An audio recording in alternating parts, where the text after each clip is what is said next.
Yeah.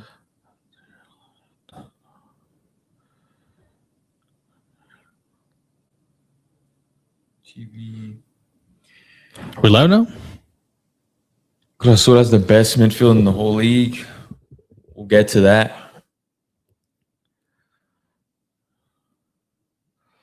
All right. People we got in here. 510. Cruz Azul. Start the stream. Freddy Nava. Yeah, I think he's in every stream. Not gonna lie. Shout out to you. But submit your Liga MX takeaways from the week. Let us know what you guys want us to talk about. Yo, what up? Cruz Azul. What's up? What's up? I'm in every stream. I wish I could agree. I have yet to see your name. What is the name? Can't read from there. We got a few people on the stream. We're going to get started in a few minutes. This new concept we got to be doing every week, every Monday morning. After the Liga MX games get played, doing a weekend recap, something new, a new idea. So we highly appreciate you guys joining in early. Hopefully more of you guys could join in a few minutes so we could get started. We're basically going to recap the entire Jornada. It was Jornada 8. We're going to recap the best games. We saw the likes of America get thrashed. Toluca remain unbeaten. Monterrey lost a big game against Cruz Azul, sacked their manager. So there's a lot of things to talk about that we're going to get into today. Freddie says his America got smashed and my Chivas got smashed. I think it's kind of different, though. I'm not going to lie. I think Chivas, they lost 2-0, but I feel like they could have got something out of that game. They actually played decent. It wasn't that bad. America, on the other hand, they just got destroyed. They were never in the game from the get-go.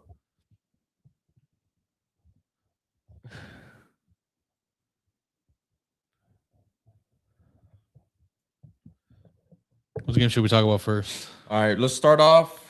Quick run through the first game, Mazatlán Pachuca. Mazatlán won 1-0. That's actually crazy. It had Pachuca winning that game. Mazatlán currently sit 16th place now, just above the relegation zone if it ever existed. Pachuca are sitting 5th now. And then we got Querétaro drawing 2-2 against Santos. Santos with 2 red cards. Santos were very close to securing their first away win in over 2 years, which is crazy. Atlas draw points against Juárez. And I guess the first game we could talk about and dive into is Cholos versus Pumas. Ended 1-1. And a crazy fact about this game. This is now Cholos' 6th draw this season. And we've only played 8 games. 6 draws in 8 games. 1 win, 1 loss. If I were to bet Cholos draw every single game, I probably would have been rich by now. Because what is this luck that Cholos have at home that they keep drawing games? Yeah, you guys are, I don't know, it's kind of weird. You guys have the same amount of wins as 17th place Querétaro, but also have the same amount of losses as first place Cruz Azul. Very weird. Going back to the other games, though, real quick, Pachuca kind of fumbled. They would have won. They would have been top 4. They've had a sneaky good season, and no one's really talked about it. They would have been top 4. They would have been 1 point, 2 points behind the leader, but they freaking fumbled to Mazatlán. That's pretty trash. Yeah, I expect Pachuca to make Liga. Yeah, they brought the likes of Rondon back. They still have Idrisi. They pretty much have a lot of the main players they used to have when they would consistently make Liga and then when they made the Intercontinental Cup. So we should expect Pachuca to make Liga, but that's a bad loss for them against Mazatlán. What was the other one? The Santos one? Santos is just, I don't know if you guys knew this. Santos has now gone 39 away games in a row without a win. 2 years. And they're 15 away. So the record is 54 with Correcaminos in like the 90s. So they're not that far away, to be honest. And they're dead last. Atrocious. And then what was the other one? Juárez, Atlas, Denzel Garcia. I mean, the only talking point from that one, I think, is Denzel Garcia scored. Yeah. So that's pretty cool. So Santos' next games, they play Cruz Azul next at home. Oh, my God. They're probably going to lose. Then they play Cholos in Cholos' stadium. I dare Cholos to draw points that game. If we get another draw, I'm actually going to lose it. Santos are the worst team in the league the last 3 years. That should easily be 3 points. They're on pace to be the worst team in history. The worst points ever in Liga MX was 4. Bro. 4 by Veracruz in 2019. Right now, they were halfway through. They only have 2 points. They're on pace to do exactly what Veracruz did. Santos are not winning. Well, they're not winning in general, but they're not winning their next 3 games for sure. They're playing Cruz Azul, like I just said, Cholos away, and then Chivas away at the Akron. Low-key, fingers crossed, Santos can win against Puebla on March 22nd at home. Oh, man. If they don't, has to be their day. If they don't, they're screwed. They are screwed because then after they play America, and then they play Pachuca, and then they play Atlas. When you're the worst team in the league, basically every game, you're the underdog. There's basically no chance of you winning. They have to beat Puebla. Santos is so down bad. Let me give you a stat about Santos. Querétaro is 17, so 1 place above them. They've allowed more than double the amount of goals as Querétaro. Like Querétaro's allowed 10. They've allowed 23 goals in 8 games, like pretty much 3 a game. That's unreal, man. Like I gotta feel bad for Acevedo. Very good goalkeeper. Is just constantly conceding goals, and to be honest, you can't really do much about it. But shout out to you guys that are in the stream. More people have been joining. I know it's an early stream. We usually stream at night during games, but we're trying to bring in this new concept of going live every Monday morning after the Liga MX games, reacting to basically the Jornada, and if there's other talking points with Mexicans in Europe as well. And then this week, or I think tomorrow and Wednesday, there's more Liga MX games, so we're gonna preview those as well on this stream. So let's continue recapping some of these games. And then we had San Luis lose against Puebla. I'm not going to lie to you. I don't think more than 10 people in the world watched that game. Yeah, no. San Luis and Puebla. The main thing to talk about that game. If you know Did you someone. see Santiago Muñoz's miss? No, I didn't see Santiago Muñoz had one of the worst misses I've ever seen. The one that used to play for Newcastle? Wide open, yes. The young God, Mexican striker. He was completely open. Had a 1v1, just needed a 1 touch into the box. I think the goalie was off his line, and he didn't even hit the target. One of the worst misses I've ever seen. I have to see that. Yeah. Now, the first game we should dive deep into. The big games now. Toluca, 2-0 win against Chivas. I think I had that game finishing in a draw. I just didn't think Chivas were going to lose back-to-back big games like that, nor just lose back-to-back in general after starting unbeaten. Yep. And they pulled it off. Honestly, from the very beginning of the game, as soon as I saw the lineup for Chivas, I already had a bad feeling they were going to draw points because, one, you're not going to win at the Nemesio Diaz with Oso Gonzalez and Daniel Aguirre as your center mids. Daniel Aguirre has been playing a center back role the entire season. And out of nowhere, Milito just decides to put the most defensive midfield setup against the best team in the league, the back-to-back champions. Oso Gonzalez and Daniel Aguirre. That to me was already the big red flag. And I mean, it showed. Chivas, Ormiga scored 2 offside goals, but besides that, there wasn't really any other close chances. And Toluca, it was a comfortable win. I thought Chivas played all right, but like I said, like you can't just play all right and expect to beat Toluca or even get points against them in their house. I mean, Chivas already struggles against Toluca in general. Like I think I was looking up the stats. The last 5 games against Toluca, Chivas has scored 1 goal. Been shut out 4 times and only scored 1 goal. And again, we got shut out again. And Toluca's for real though. Like they're back-to-back champions right now. I think without second. Alexis Vega, like they have players missing. Yeah, they've lost players too throughout their seasons of winning. But we're gonna get to you guys' comments after we recap. But here's one that stood out to me already from Fidalgo. He said, which is a person we're gonna talk about on this stream as well. So stay tuned. Santos' only opportunity was to win. Santos' only opportunity to win was versus Mazatlan 2 weeks ago when they lost. They won't win a single game. Yeah, that's probably one of the worst losses in their history, especially because Mazatlan are pretty bad, and they were able to go into Santos Stadium and get 3 points. Not only that, Mazatlan's not going to exist. Yeah, they have nothing to play for. They have nothing to play for, literally. But going back to this Toluca Chivas game, I don't really like criticizing players that much, but Chivas cannot win a Liga MX title with Oso Gonzalez as a starting midfielder. I'm not gonna lie, I'm not a big I'm not going to criticize Oso Gonzalez too much. It's not like this guy is one of the best midfielders in the league and people expect him to be like this standout player. I think Oso Gonzalez is good at being a workhorse and winning the ball back. But everything else as a midfielder, picking the ball up, passing, being in the right space, first touch. He lacks in. So basically, him on the ball is not good. So if Chivas are starting him in big games like that, and we'll continue to start him later on in the season, I don't think Chivas would have a strong chance of winning the league with him as a starter. No, But I mean, Chivas have players to put over him though. They have Eddie Gutierrez. I think is injured. We haven't seen much of him. I don't think he's playing at all this season. We have Brian Gutierrez, who's been getting benched starting since the Clásico Nacional, who had just scored for Mexico. I don't know why he's getting benched. Yeah, I mean, like I said, I think we just need to get Romo back from injury. I mean, I'm not a big fan of Romo, but he's obviously better than Oso. And that would, I think, allow you to put Aguirre probably back to his center back. Or, like you said, Eddie Gutierrez, who I had, I don't think he's played a single minute this year. I think you're right on that. But he's also a very good player. I mean, he was playing at PSV for years. Not that old. I think he's barely 30 or going to turn 30. So he's very capable. And he's way better at footy than also Gonzalez. So Alex, if those two guys come back, I think Chivas will be all right. Said Eddie Gutierrez isn't registered because Chivas don't want to pay his wages. That's actually crazy. Is that what it is? I honestly assumed he was injured, but I didn't know that was the case. I mean, I was asking myself, like, what happened to this dude? Like, he was one of Chivas' most consistent players getting minutes the previous seasons. But they want to pay Oso's wages? That's crazy. Well, I think Eddie Gutierrez probably charges a lot. But another talking point from the game, outside of Chivas, because Chivas they lost. Talking about the winning team is the biggest talking point was this one dude named Jorge Diaz Price for Toluca. I'm not gonna lie to you.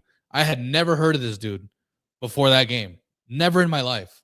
And this dude became like a internet sensation, was going viral on Twitter, mostly on Twitter and Instagram as well, like because of his good performance. I think he won man of the match, right? Yep, had to. For sure had to. Yeah, he won man of the match, scored a goal. Could have had another one. He had like in the first 5 minutes, completely broke down like 3 Chivas players, almost scored. This dude, yeah, he was balling. I'm not gonna lie. And like Fidalgo said, Toluca didn't even have Vega, Helinho, or Nico Castro. And I'm a huge fan of Nico Castro. I think he's one of the best midfielders in the league. But a player like Jorge Diaz Price, 27 years old, was just playing in the Expansión a few months ago for Cancun, was balling out in the Expansión. And the back-to-back champions of Toluca say, let's bring him in straight from the second division. And just like that, he slots into, in my opinion, the best midfield in Liga MX with Toluca. Marcel Ruiz, Romero, Castro, and now Diaz Price. Canelo Angulo. This dude, Diaz Price, was so good against Chivas. I'm actually thinking of having this dude on the national team now. I want this dude to get called up for the next friendlies against Belgium and Portugal. Who would you call him up over? Charlie. Oh, that's easy. But I mean, it's not like we already have a lot of injuries. We're not going to fully see our World Cup roster this month. So, like, why not give an opportunity for a player like him that when it comes to an attacking midfielder, he looks complete. And I think what Mexico lacks in the midfield is players that take risks, take players on, get assists, get goals. I mean, look at Charlie. He hasn't gotten a goal or an assist since, 2019? For the national team? Yeah. Yeah, he has one since 2019. And if you guys saw that game, Diaz Price was everywhere, man. Like, he scored a goal, could have had another one. Very silky dribbler, very good first touch. I just like how he goes going forward. I think he could be a promising player. And he's 27 years old already, which is crazy. He's basically like... He's a late bloomer. He's a late bloomer. He started his career at León, did pretty much nothing. Where else did he play? He played in Chile? He played in Chile. That's crazy. And in Cancun. When do we hear Mexican players play in Chile? Yeah, and then... And last week too, like I said, I didn't know about him until like he became like a sensation on Saturday. But I guess last week as well, if you look up his stats, he had 2 assists against Necaxa. Yes. So 2 assists, and then a man of the match and a goal against Chivas, who was first place in the table, like 2 weeks in a row. Like this, I really hope we don't gas him up, and this dude just doesn't do anything after this game. I think Toluca play Pumas tomorrow or Wednesday, undefeated against undefeated. That's going to be a big game to watch because of that, what you just said. And I want to see Jorge Diaz Price yet again. I think he's a player to look out for this season. And like I said, after that performance you put up against Chivas, that would be the craziest. I want him on the national team. I want to see him at least. Ever. He has a very good build to him. Next game, Monterrey versus Cruz Azul. Monterrey drop points at home yet again. They now have 4 losses in just 8 games. They've lost 50% of the games, currently sitting 9th place. And as of last night, Monterrey have sacked Dominic Torrent as manager. And from top to bottom, Monterrey is a mess right now. They lost Berterame, and they don't have a significant backup striker. They put Ocampos, up top against Cruz Azul. Ocampos has never been a striker in his life. They lost Sergio Ramos. The locker room is pretty much lost. Sergio Canales has come out after that game on Twitter basically apologizing to his fans, to his teammates. Well, at least he did that because the fans are completely done with this team. During the game, they were chanting, "Oh, you guys don't deserve to be playing," whatever. Rightfully so. I mean, this is one of the most expensive rosters in the league. They have one of the best stadiums.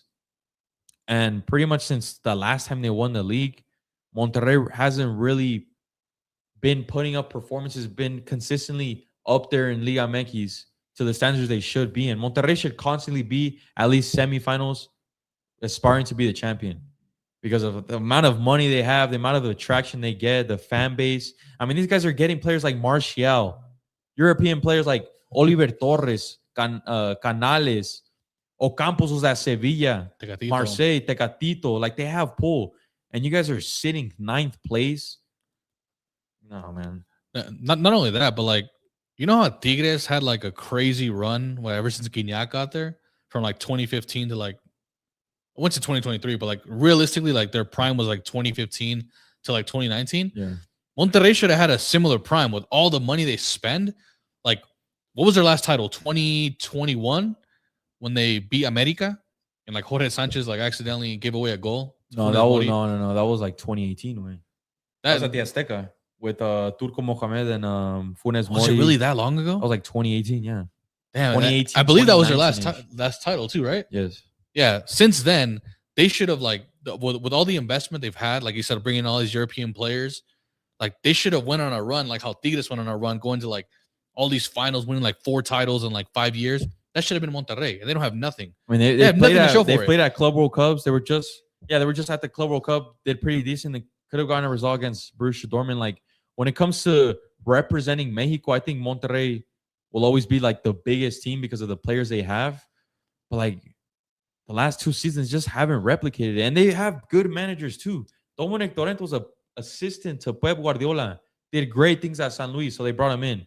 Dano Ortiz, as much as he gets criticized, this is a guy that would have America consistently in semis, had Monterrey in semis, got sacked. Like, there's no excuses for Monterrey, and they still are putting up a disappointing season. I don't know who they're going to bring in right now, but like I said, that locker room is completely lost. They kind of remind me of like those, this is going to be a random reference, but like of those NBA teams, which you kind of try to stack superstars and hoping it'll work, and it doesn't work. Like, there's just like a bunch of big names, but like they don't actually play like well together. Because if you were to tell me like Ocampos, Torres, Tecatito, Canales, like all these dudes were playing at Sevilla, Real Betis, like balling out for those teams, by the way, not just like being there. Martial, Ramos, like all these guys, and like you're getting eliminated in the Liga MX quarterfinals, and it doesn't make sense either because in the Club World Cup you're tying Inter, you probably could have won. You're tying River Plate, probably one of the biggest teams in South America. Dortmund, I thought Monterrey was the way better team. Unfortunately, they lost. They could have won that game and made it to the quarterfinals of the Club World Cup. But then, like, in Liga MX, I don't know. Like, they just, like, completely fraud. Yeah. It just makes no sense. Since last season, I stopped having faith in Monterrey because last year, my early season prediction was for Monterrey to win the league. I just think they had a complete roster. They had stars from top to bottom. Yep. They should have. And then their manager, too. Like, they have a complete team. And now we're sitting here. They're currently sitting 9th. I don't know, but a lot of you guys saying in the comments, Monterrey is just PSG. PSG with Messi, Neymar, and Mbappe. And, something like that, yeah. Monterrey's washed. Yeah, Monterrey only has what, like 5 Liga MX titles? I think it is only 5. It's kind of weird because they've actually won more Conca champions than Liga MX, which is kind of weird. Like, that would never happen in Europe. Like, when have you heard of a team winning more Champions Leagues than their actual league? Yeah. Makes no sense. Patriot Nation said, what do you think the main reason they're falling? I think it's the locker room. I think the fans are very vocal in Monterrey. I'm always seeing videos of like Monterrey fans going to the training ground and constantly like stopping players to talk to them. And I think that gets to the players. And I mean, they have European players on that team. I think the Eagles get the best. I mean, I think the Eagles are a huge problem. They think they're better than what they are, and the team just doesn't take accountability. At least Canales came out on Twitter and said that he's not playing good when he's easily their best player. But like players like Martial, he's pretty much useless. He He's has just one there goal, to right? he's Since just getting there to collect money, and you could see when he plays. This guy Martial doesn't try. He doesn't try at all. He doesn't run. He doesn't track back. When he's on the ball, he looks lazy, sluggish. He looks a bit overweight. So yeah, I don't know if there's any Monterrey fans in the comments, but it's a mess right now. But now let's talk about Cruz Azul because they're the one that won that game 2-0. Cruz Azul, A good away win. They now sit first, 6 wins, 1 draw, 1 loss. Yeah, they're first in the table. They're tied for the most goals scored in Liga MX. They lost their opening game of the season, surprisingly, but since then, they're undefeated. 7 games in a row, 6 wins, 1 draw. They're the most informed team in the league. I mean, beating Chivas. I mean, just look at it. And then beating Monterrey back to back. Their they lost against Leon. Yeah, they lost their Leon. opening game against Leon, who Leon has not been good either. And since then they've been on fire. Beat Atlas, beat Puebla, beat Juarez. I mean, easy run of games. Tied against Toluca, beat Tigres. That's 3 straight huge wins for Cruz Azul. Win against Tigres, win against Chivas, and then win away now versus Monterrey. That's very good. They won 2-0 and actually could have been worse. I think they missed a penalty. Yeah, they did. And I think Cruz Azul fans were even like mad at like online of Paradela, even though he scored. But apparently this dude missed a bunch of chances and they could have been like 5-0, but they're dominating. Dare I say Cruz Azul is for real this time? Nah, never. I think they have a complete team. I mean, Gudiño. So there's a lot of fans that want Gudiño on the national team, their goalie. Actually, there's so many shouts for him. I'm not gonna lie, I'm gonna watch Tigres more to see how good he is, but I guarantee, Cruz Azul. I guarantee once Mier comes back, he's gonna just go back into the starting position. Gudiño will go back to being a bench player. Then you have Dita, Biovi, good defense, Lida right there in the middle. The only thing that's off about this team is that they have Campos, right wing back. He's left-footed. That's because they lost Jorge Sanchez, and I think they couldn't find a replacement on time. I mean, an attack of Toro Fernandez, Paradela, Palavecino. It's pretty good. That's very good to Liga MX standards. Charlie balls out for them. But I don't know why. Charlie balls, but let's be honest, guys. And there's probably Cruz Azul fans. Who do they play next, right too? Cruz Azul are now winning the Liga MX title. Cruz Azul are...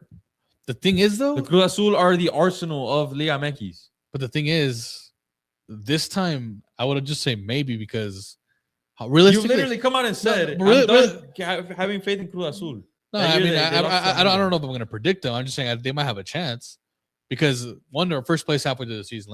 Let's get that straight. But then, like, how many players are realistically they going to lose? Like to the World Cup? Yeah, like Lida, Charlie. Yeah, Lida. I don't want Charlie, but the reality is he might be on the national team. Charlie and Lida. That's it. That's it. Yeah. That's what I'm saying. Lida's very important to that team, though. But I'm saying like they're only missing 2. Chivas, they're gonna miss like half their starting lineup. America will be missing their starting goalie, starting right back. I mean, America might not miss a lot to be honest, but then they're not really even. Chivas are the ones that are Chivas and Toluca are gonna be hurt. Yes, I'm saying like if you look at the big contenders who are like Cruz Azul, Toluca, Chivas are. I'm already counting them out because they're gonna miss half their starting lineup. Toluca is gonna be missing Marcel, Gallardo. Who else? Jorge Diaz Price. Maybe Alexis Vega. I mean, they've been doing it without Vega anyways, but like that's another big loss too. But then the Cruz Azul. I'm not saying Lida and Charlie aren't big losses, but like they're not losing none of their attack. What about Tigres? It's just Linus. Not Linus. I don't think he's going to the World Cup. But the Mexicans on that team is just Linus. Garza is not gonna be at the World Cup. Angulo's not gonna be at the World Cup. Tigres or Cruz Azul then probably have the best it's chance. It's gonna be Tigres or Cruz Azul like to win the league. Probably, yeah. Or watch Monterrey get a manager and they completely turn around. You never know. But now true too. No, I think as good as Cruz Azul is right now, they're just not gonna win the league, are they? They always fall short. I'm never gonna believe in them to win the league. I've done it multiple times in recent history, and they always let me down. They've let us down consistently against America. America owns them. And Larcamón has not won a Liga MX title. I don't think I trust Larcamón in a semifinal or in a final to pull it off. Honestly, he's a good manager, but I don't think he has it to lift the title. I could be wrong, but did he make the final with León, or was that Ambriz when they lost to Atlas? I don't remember.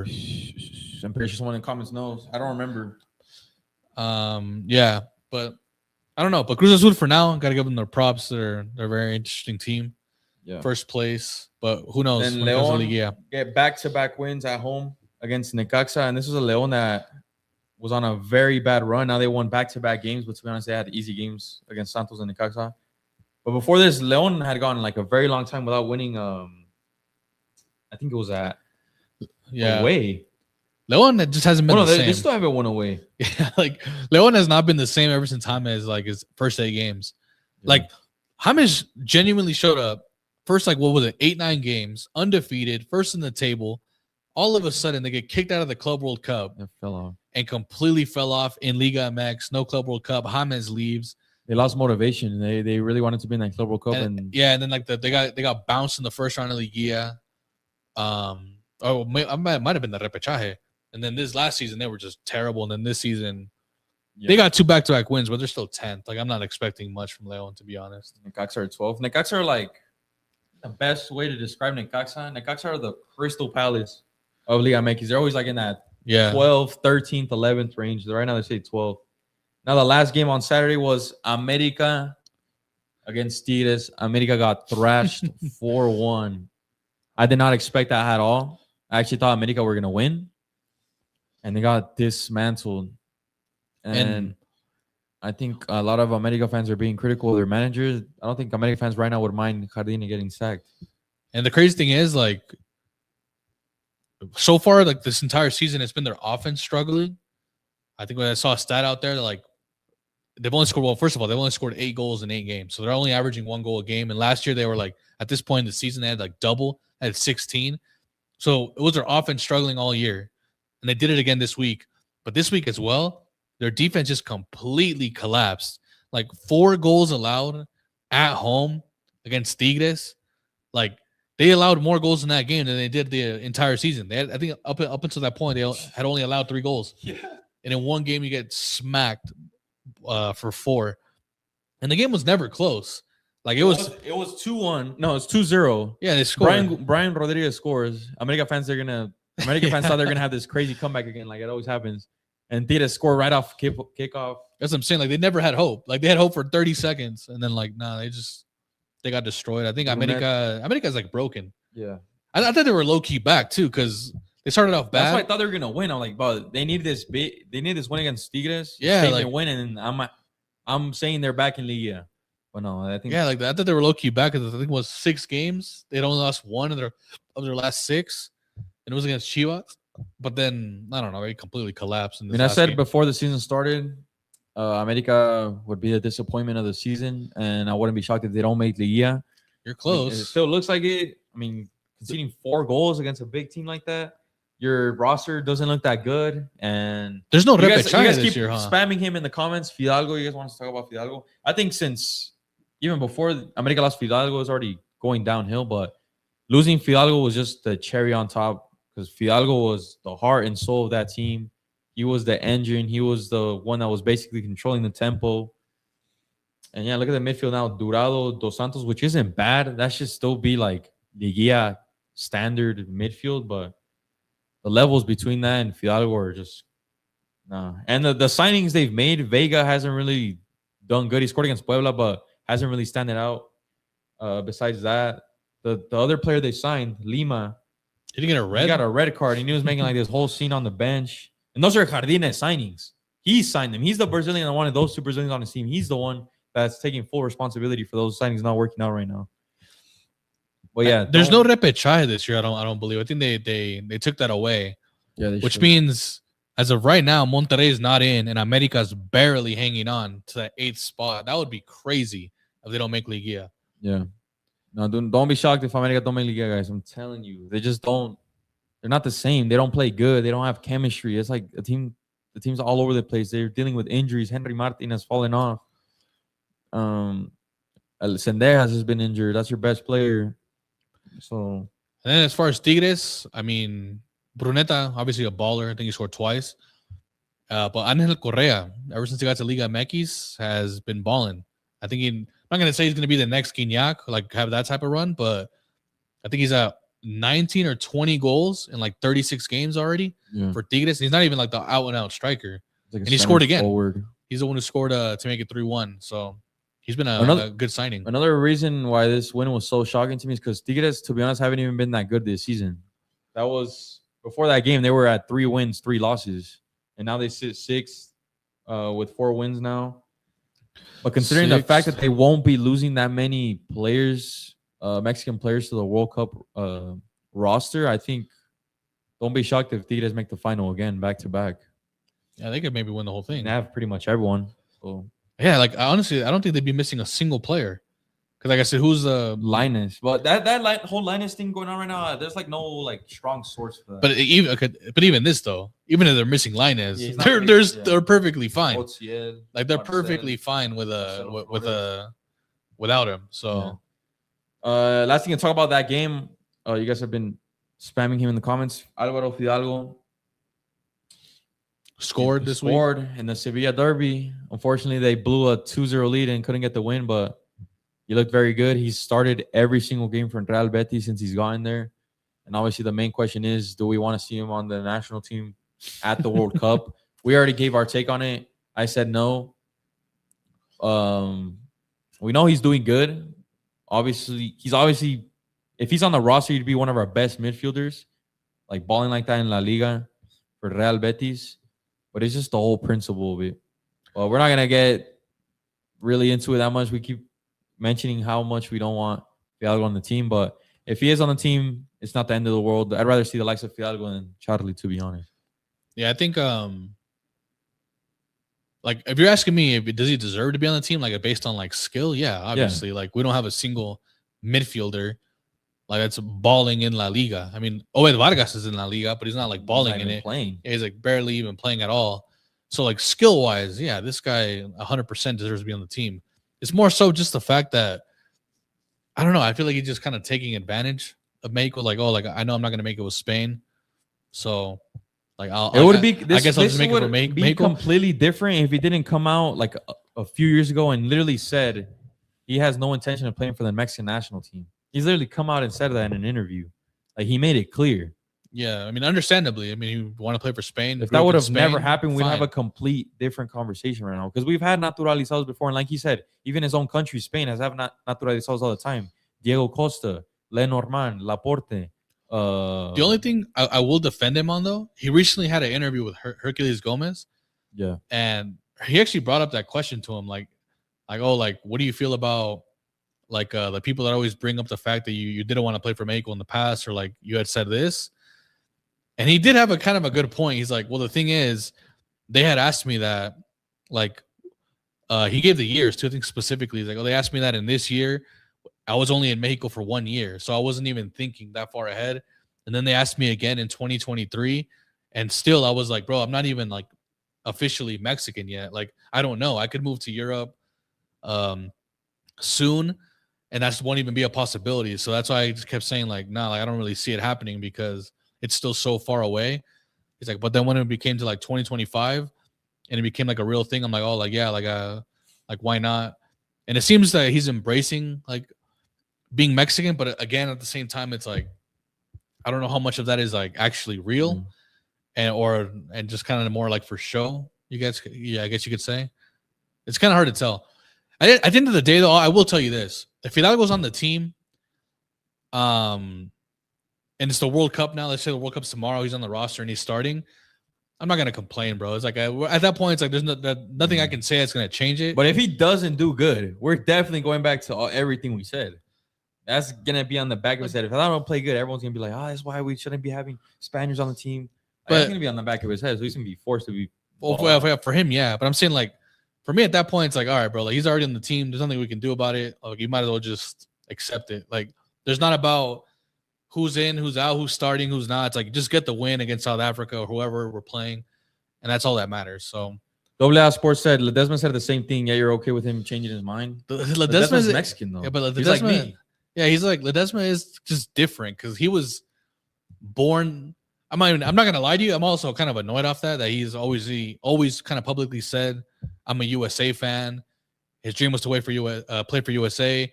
Obviously, the reason he waited so long to accept the Mexico call up because he was waiting for the US. Waiting for the US. So it is annoying. I'm not gonna like act like it's like not like yeah. It also bugs me that this guy wasn't a Mexico fan growing up and wasn't even his first option. But at the same time, like this dude was born Mexican and like plays for Chivas now and is playing in Liga MX and all this stuff. So And he obviously grew up with Mexican heritage, and he like speaks Spanish, so it's a little different. Fidalgo, I mean, like he never once thought about playing for Mexico, even up until like 2 years ago. Comparing Chicanos to naturalizados. Yeah, it's like I don't know, it just doesn't. It's not the same. But again, like Fidalgo would have changed everyone's minds of like I don't know. If he balls It out, wouldn't be the end of the world. We've had Ciña, we've had Leandro Augusto, we've had Guille Franco, Chacon or Chaco Jimenez, Santi's dad. Bro, the list is infinite. But now let's get into the predictions for the upcoming games tomorrow and Wednesday. If you guys are over 21, I might put a parlay. I'm not gonna lie, but let's keep tracking the comments of what we're saying for the results, and maybe we could all win some money. So tomorrow, first game, Pachuca versus Necaxa. Quick prediction: or Pachuca win after a loss against Mazatlan. I mean, Necaxa just lost to León, so yeah, they have to win. I'll go with like a 3-1. Rondon gets on the score sheet. Oh, you guys say Necaxa wins? Damn. I don't know. Yeah, Lucas Lobos too, but Lucas Lobos never actually played a game for Mexico. I think he never did. He did get called up, but he never actually stepped foot on the pitch. I'm gonna keep track of my picks. I might put a parlay. I put Pachuca W. All right, Pachuca money line. Santos versus Cruz Azul, and I'm saying it in the order of who's home, obviously. This is kind of funny. Like this should be on paper a blowout. Like Cruz Azul is home. They're number 1 in the league. Santos is dead last. For some reason, I feel like it's going to be awkwardly close. It'll be like a 2-1 Cruz Azul win. Well, these are the head-to-head results. So the last time they played in Cruz Azul Stadium, they barely won by 1. Cruz Azul 3-2. Yeah. The last 2 games they played against each other, Cruz Azul has only won by 1 goal. 1-0 and 3-2. I'm going to go Cruz Azul win, but I think it's going to be weirdly close. Like it's going to be. It might not even be worth placing that game because, I mean, the odds are going to be. I mean, you even see it like all over the world. Like you see Real Madrid lose to like the worst team in the league.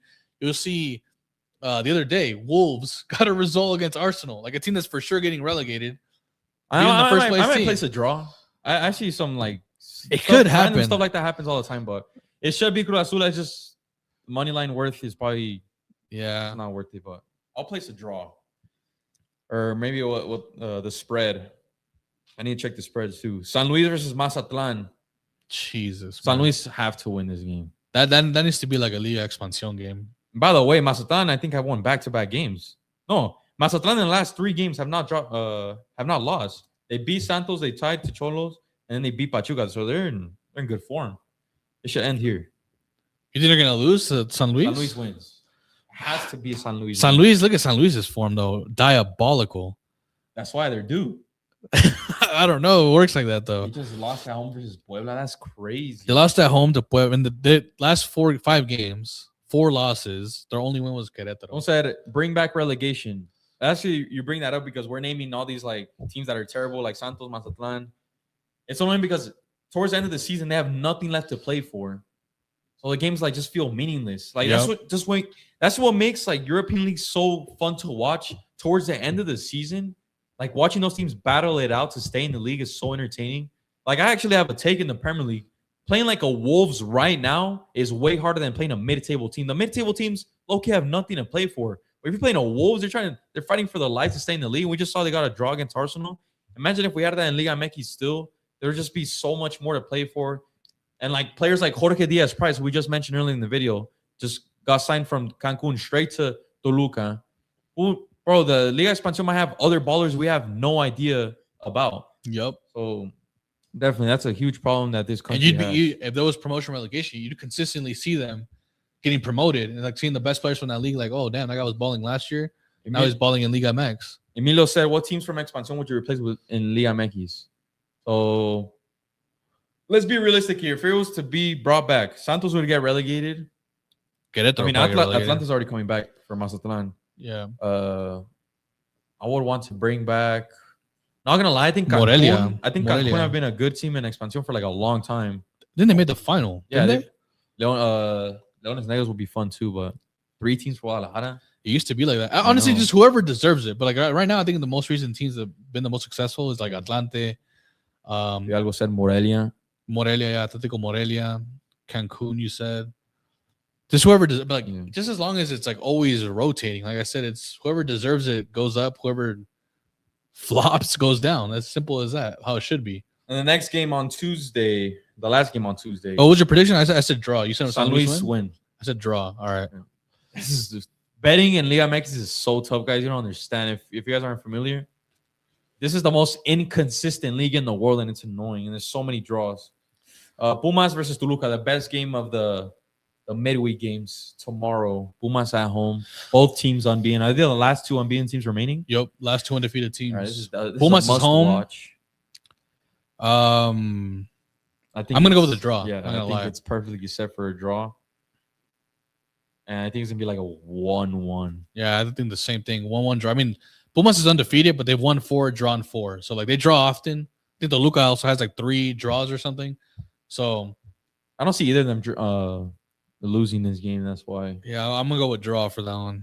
Now the first game on Wednesday, Monterrey versus Querétaro. Monterrey at home. They just sacked their manager. They're at an all-time low right now. So new manager bounce. I had to new manager bounce. Interim manager bounce. I think it's the interim that's taking over is the old center back they used to have, considered a club legend with the man bun. I forgot his name. I think it's Uruguayan or Argentine. Nico. With the man bun, like the only guy with the man bun in 20. Yeah, I know who it is. I remember like 30 something. Yeah, I think he's the one taking over as Nico interim. something. Yeah. So I mean, we see with Tigres, a player took over the team, and look how good they've been. It's not Basanta, that is could it? happen for Monterrey. It's not Basanta? No, I don't think it's Basanta. No, Basanta's way older. No, I think I know who you're talking about. It is Nico something. Nico Sanchez? It might be. I don't know. I don't know if it's a Sanchez because he was the assistant for Torrent, or one of them.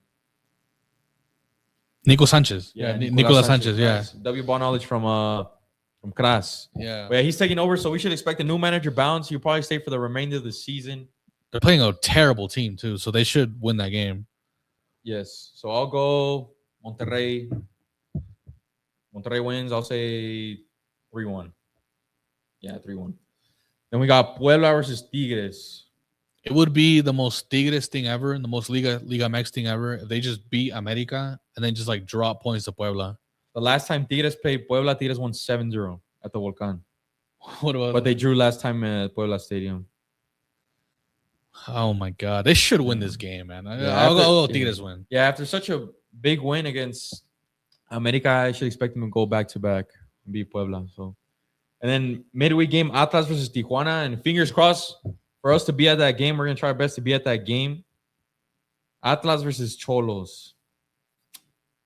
There's no way Cholos draw again, which would make it 7 draws in 9 games. But me watching these teams is that's just the result that it gives. Atlas just lost 3-1. They drew against Pumas, but at home they've been pretty good. At home, I don't think they've lost. They've been pretty good. Cholos' away record. Honestly, I'm not gonna lie. I do see a draw. No, this is the obvious. I see a draw. Like midweek games are very weird because people rotate a lot, and yeah, I don't know. Cholos only has 1 away win this season, and Cholos are just known to never win away from home. I'm going to draw. Yeah, let's go draw. And then the last game, America versus Juarez. America just got dismantled, and Juarez just beat Atlas 3-1 at home. This is like America wins. Yeah, this is like a make or break. No way they lose points here. This is a make or break game. Like if they lose at home to Juarez, I think Jardina's gone. I think this is playing for his job. Genuinely, I think if he loses that game, like Juarez is like a new low. Genuinely think he's playing for his job. Out of the Liguilla zone. And Juarez is currently 15th. Yeah, they cannot lose that game. They can't. Like Juarez lost their manager too, so it's not the same Juarez like from the last 2 seasons. Yeah, I'll go with America win. Then Chivas always doesn't play this week, I don't think. So a quick run through of our predictions for the midweek games. We got Pachuca. Pachuca wins against Necaxa. Cruz Azul wins against Santos. Same, yep. I said San Luis beats Mazatlán. You said what? Draw. I said draw. Pumas Toluca draw. Monterrey beats Querétaro. Puebla Tigres wins. Atlas Cholos draw. And America beats Juarez. So we have pretty much the same thing, except I think San Luis Mazatlan's a draw. You have San Luis. Yes. We have pretty much the same thing. So Tampico said this weekend recap should be a weekly thing. Yes, that's the plan. Every Monday, or if there's games also on Monday, then we'll do it on Tuesday. But weekly Liga MX recaps, and then here and then we'll bring up like Mexican players in Europe, like we just did this episode with Fidalgo. So basically, a Mexican weekend recap every week. We hope you guys enjoyed it. Make sure to drop a like on the live stream for those that have watched the stream. And obviously, those of you guys watching after the fact, after it's posted, that weren't able to watch it live, we highly appreciate the support. So expect a weekend recap next Monday again. And what are the weekend games? Oh, we got the Clásico Tapatío on Saturday as well. There's more big games coming up. Preview like midweek. We're talking about the midweek games as well.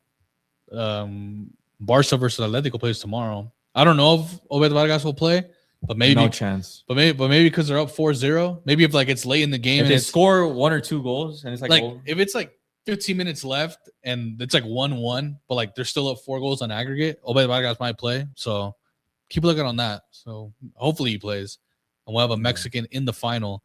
And hopefully we'll also be at the Clásico Tapatío on Saturday. Fingers crossed. Atlas versus Chivas, and you guys get a dope Clásico Tapatío vlog on Monday or Sunday after the game. Fingers crossed. We're in the works of trying to be at that game. But yeah, thank you to everyone that joined the stream. Make sure to follow us on Instagram, TikTok. Be subscribed to the best Mexican footy content YouTube channel on the planet. Hit the post notifications to be informed every time we go live. And we'll catch you guys next time. Peace.